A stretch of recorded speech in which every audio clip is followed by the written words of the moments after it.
Chaque jour, j'apprenais quelque chose sur la planète, sur le départ, sur le voyage. Ça venait tout doucement, au hasard des réflexions. C'est ainsi que le 3e jour, je connus le drame des baobabs. Cette fois-ci encore, ce fut grâce aux moutons, car brusquement le petit prince m'interrogea comme pris d'un doute grave.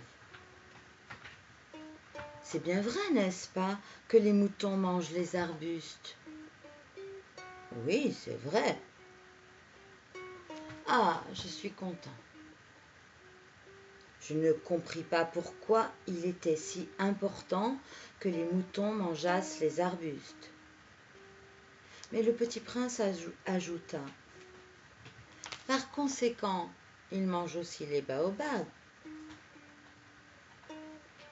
Je fis remarquer au petit prince que les baobabs ne sont pas des arbustes, mais des arbres grands comme des églises, et que si même il emportait avec lui tout un troupeau d'éléphants, ce troupeau ne viendrait pas à bout d'un seul baobab. L'idée du troupeau d'éléphants fit rire le petit prince. Il faudrait les mettre les uns sur les autres. Mais il remarqua avec sagesse: les baobabs, avant de grandir, ça commence par être petit. C'est exact. Mais pourquoi veux-tu que tes moutons mangent les petits baobabs? Il me répondit: ben voyons, comme s'il s'agissait là d'une évidence. Et il me fallut un grand effort d'intelligence pour comprendre à moi seul ce problème. Et en effet, sur la planète du Petit Prince, il y avait, comme sur toutes les planètes, de bonnes herbes et de mauvaises herbes. Par conséquent, de bonnes graines et de mauvaises graines, de mauvaises herbes. Mais les graines sont invisibles. Elles dorment dans le secret de la terre, jusqu'à ce qu'il prenne fantaisie à l'une d'elles de se réveiller. Alors elle s'étire et pousse d'abord timidement vers le soleil une ravissante petite brindille inoffensive.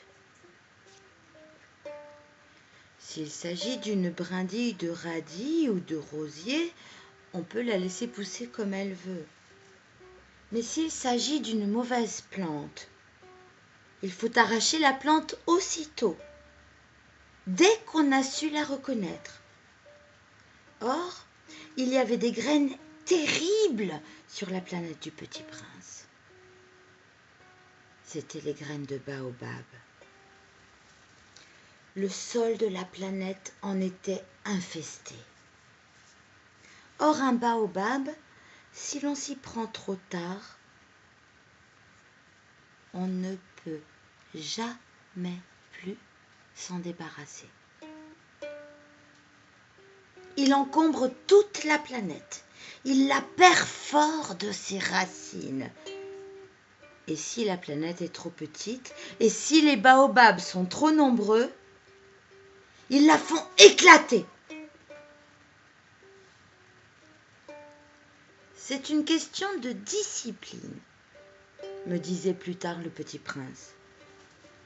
Quand on a terminé sa toilette du matin, il faut faire soigneusement la toilette de sa planète.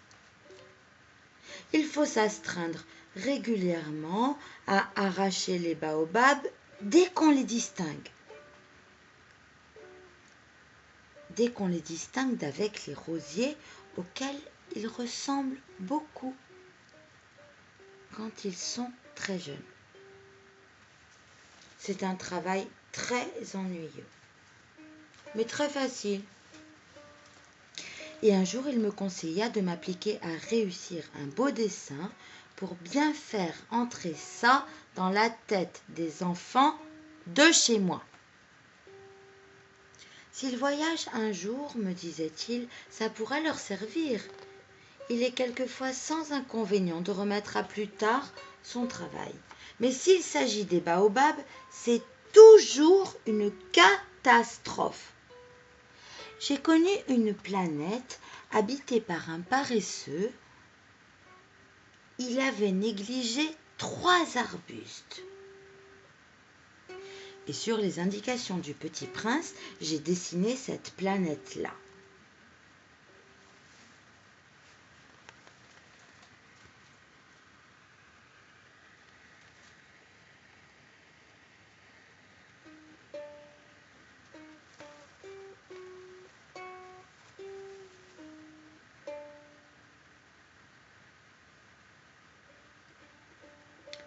Je n'aime guère prendre le ton d'un moraliste, mais le danger des baobabs est si peu connu et les risques courus par celui qui s'engagerait dans un astéroïde sont si considérables que pour une fois, je fais exception à ma réserve.